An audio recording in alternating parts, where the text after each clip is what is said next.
Yo, no cute editing, but same good info. We're just running out of time on League Start, and I've still got to find a build to play.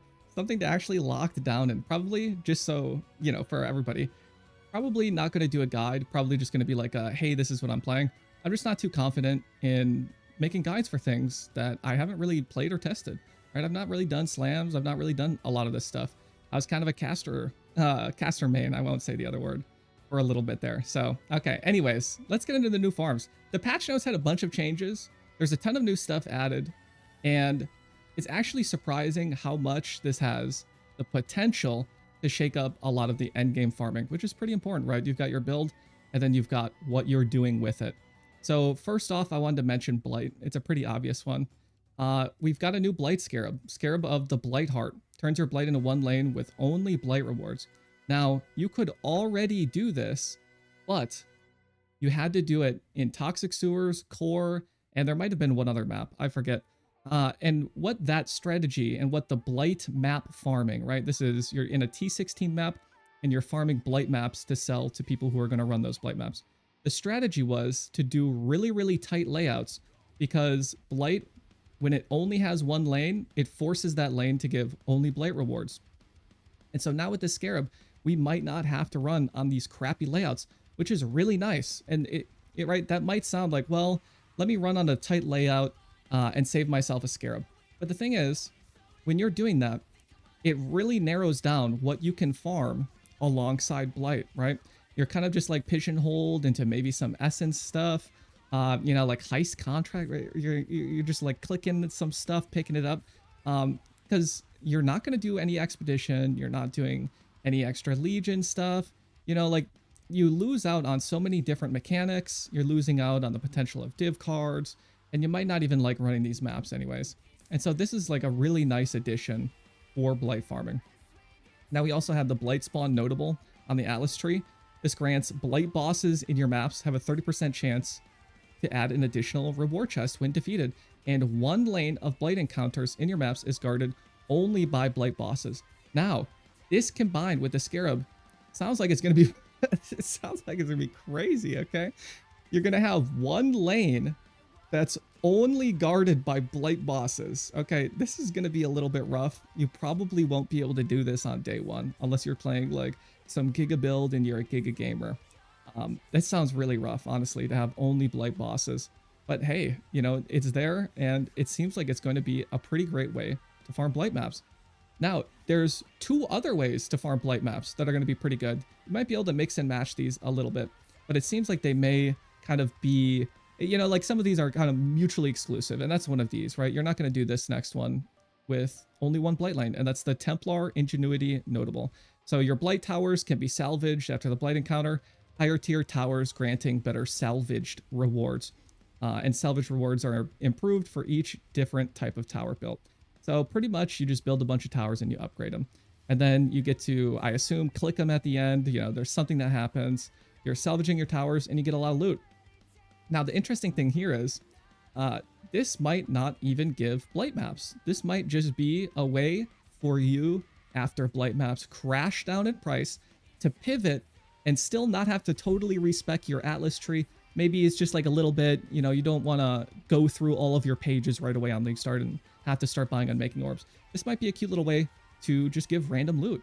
Who knows if this is going to be really great or not? It's obviously going to need some testing. But it might not even give Blight maps, right? It just says salvaged rewards, whatever that means. Maybe specific towers give specific rewards, and there's like some sort of, you know, meta kind of there. It's a little bit exciting. Although, I'll be honest, building a bunch of towers and upgrading them, not the most exciting. But hey, if it gives a bunch of loot, okay. You guys know aluminum foil and all that. If you're doing this, keep in mind, here's just a quick little tip. You still want to build like stun and freeze. You just upgrade them at the end of the encounter. It makes it like super easy to farm then, right? It makes it so much easier if you just have tier 3 freeze and stun. And then you can even have a couple of them and just upgrade them to different towers at the end. So it's still, you know, you still get that different salvage bonus.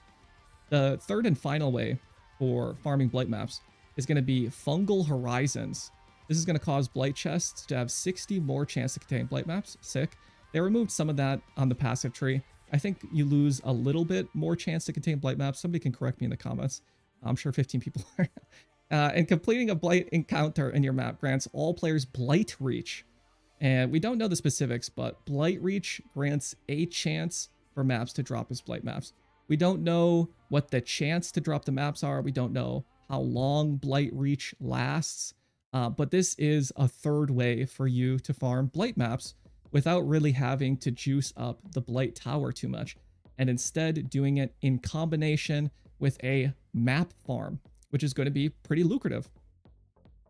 This is great because if you missed it in the patch notes, they had a little mention that whatever scales your map drop chance is going to also be scaling the things like your chisels, right? Some of those new chisels. And the scarabs as well, right? Any of the mapping currency. There's horizons, but you know, you're only using those for early atlas completion. But this could be a really great way for you to be farming maps in addition to scarabs, in addition now for blight maps too. That's just like a cute little one. I appreciate that stuff. And then of course, double anointed amulets dropping in blight ravage. That's going to drive up the price of blight ravage maps. People are going to want certain double anoint bases to start their crafting projects on, especially so if any of these crafts involve recombinating, which would involve deleting some of these amulets if the mods don't go to the right base. Okay, very cool. Blight maps cannot be sold in the auction house. Yeah, so good luck. Okay, that's a little bit rough, ain't it? But yeah, makes it slightly less appealing than something like essences, but hey, man. Okay, number 2, ultimatum. The thing with ultimatum is they buffed it just by monsters being able to drop loot, which is really cool. We'll comment on that a little bit more too, with how some league mechanics got an increase in drops and whatnot, according to how much time and difficulty they take.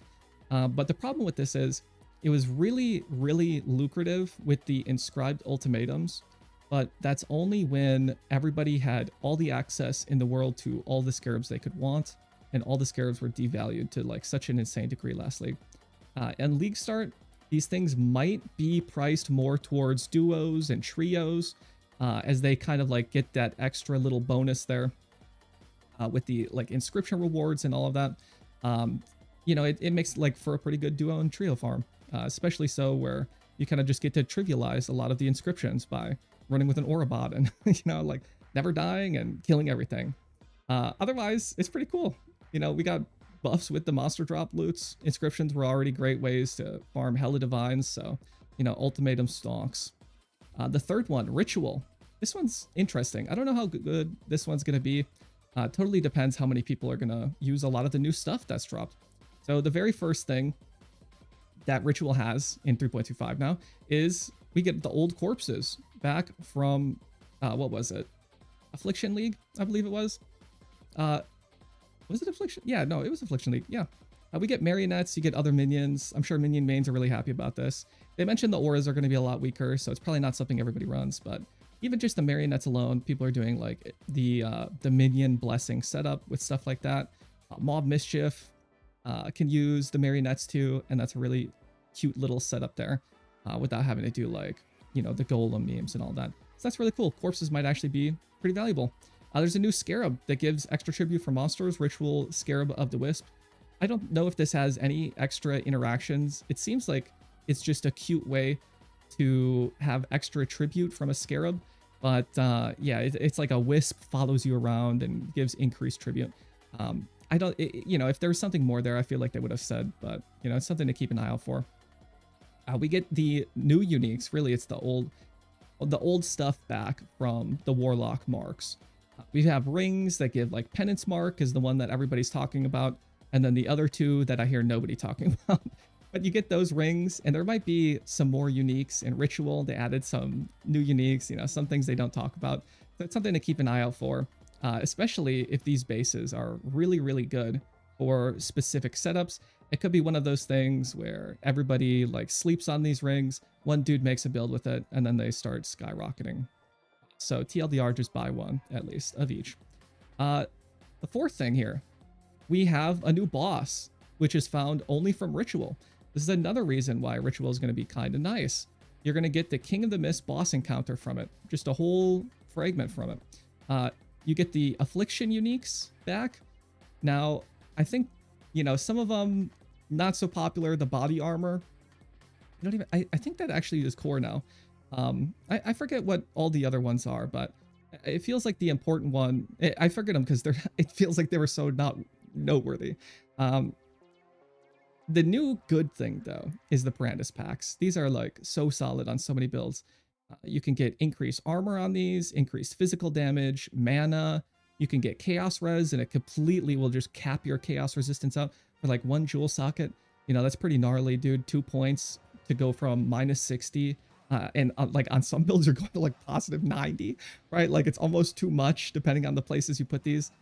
These jewels are really, really nice. You know, Scions get to take advantage of a lot of like Might of the Meek little setups and whatever. There's a lot of really, really good uses for this jewel. So I imagine, you know, it's another little jackpot you can hit from Ritual. And then, of course, we have like the updated bases, and then some bases that people may still want anyways. The Archdemon Crown gives +2 to socketed gems, a -2 to supports. Some people are probably going to want this, but not really on their league starters. It feels like something that would be like more towards later in the game. When you're able to influence these, maybe do some of that recombinating and all of that, you know, it's really hard to justify that too early on. But, you know, who knows? There's probably like one build that'll use it. These boots, you get 10 reduced move speed and 45 to 50 increased cooldown recovery rate of movement skills. I know there's some movement skill builds out there. They're probably really going to want this. And I didn't write this down, but the thing is with these bases, you can only find them in area level 83 or higher. So it really does mean that nobody is finding these, right? Like nobody's going to find these in white and yellow, even early red maps.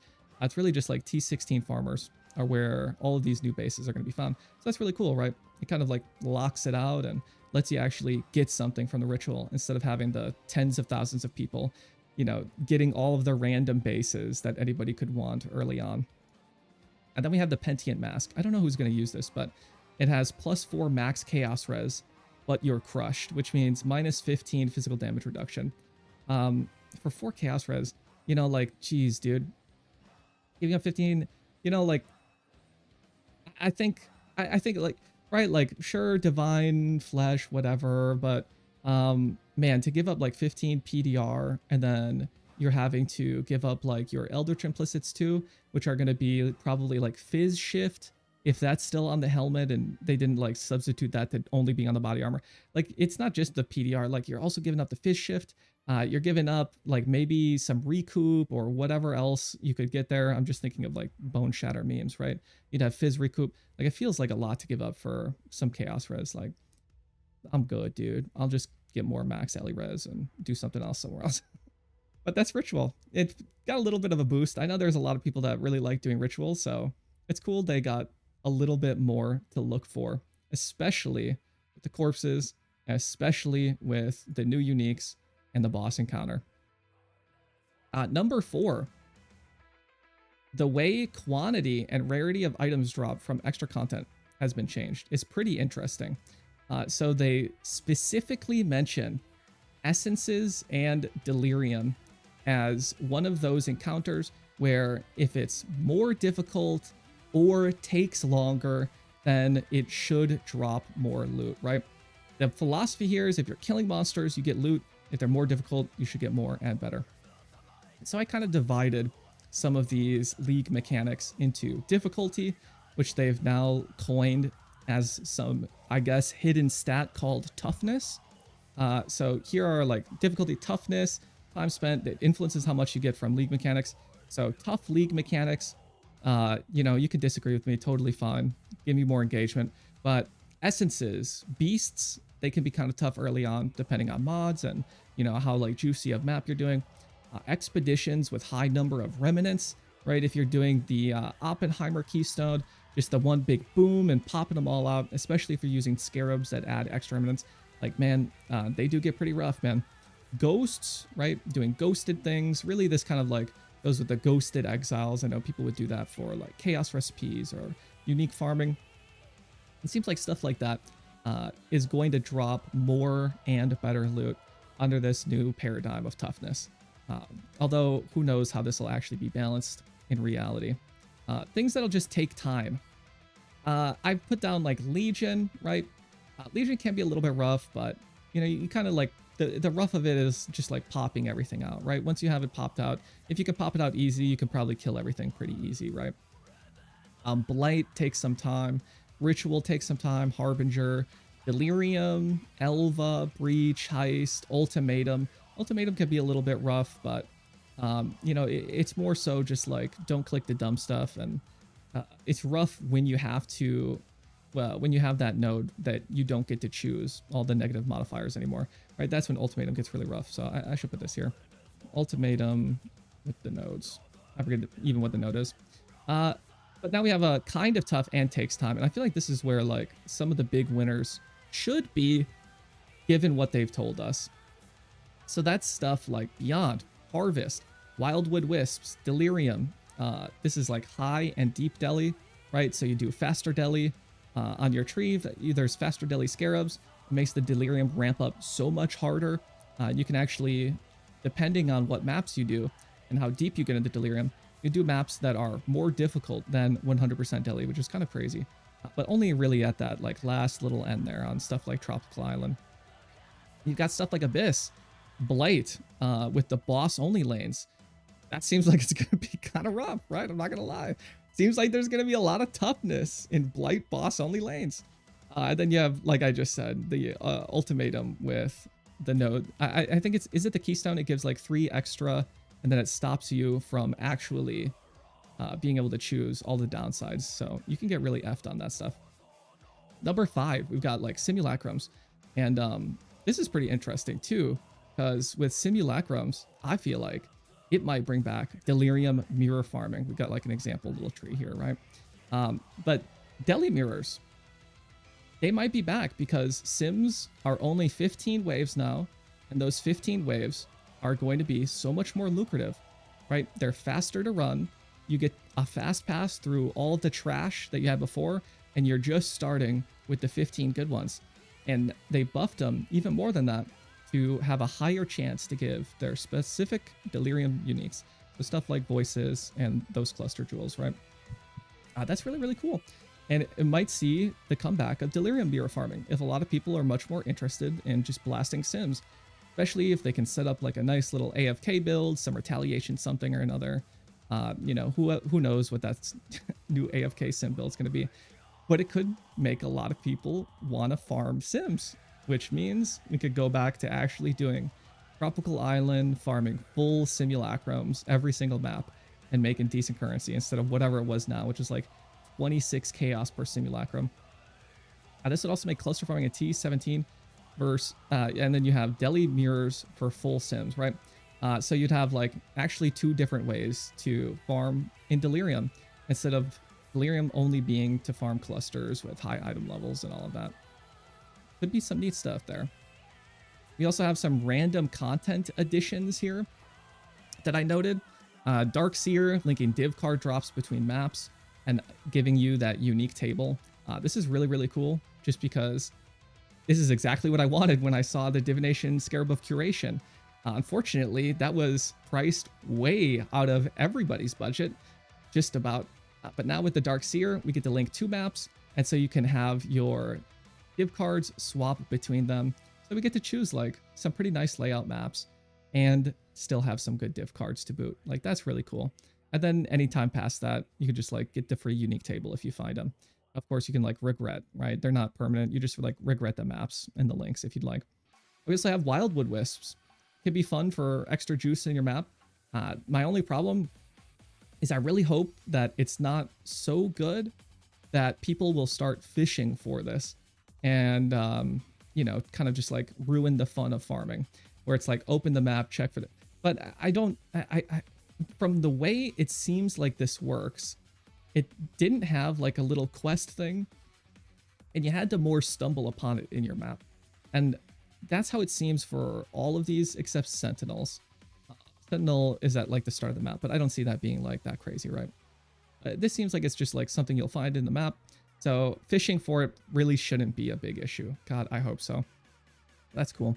All right, reflecting mists gives you a random reflected jewelry, or you get a mirrored tablet to sell to someone else so they can reflect their own jewelry. This is really cute. And how this works is you're just killing random monsters and it'll pop up and you click it. So keep your eyes open. I don't know if this shows up on the mini map that well.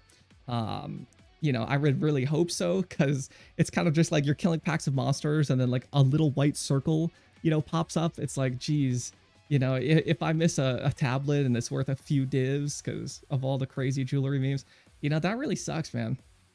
I just hope this pops up, but this is really cute. I love these little random additions to your maps, right? Now we've got Sentinels back too. We don't get any recombinators from them, but you just click them and you get better loot at your map, right? It's at the start of the map, you click the thing, and then you get a button that you press, or you can just click it if you don't have it assigned.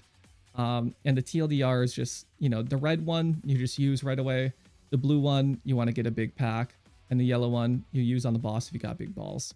Because the red one stays out and shoots stuff. The blue one is a one shot, and then the yellow only works on bosses.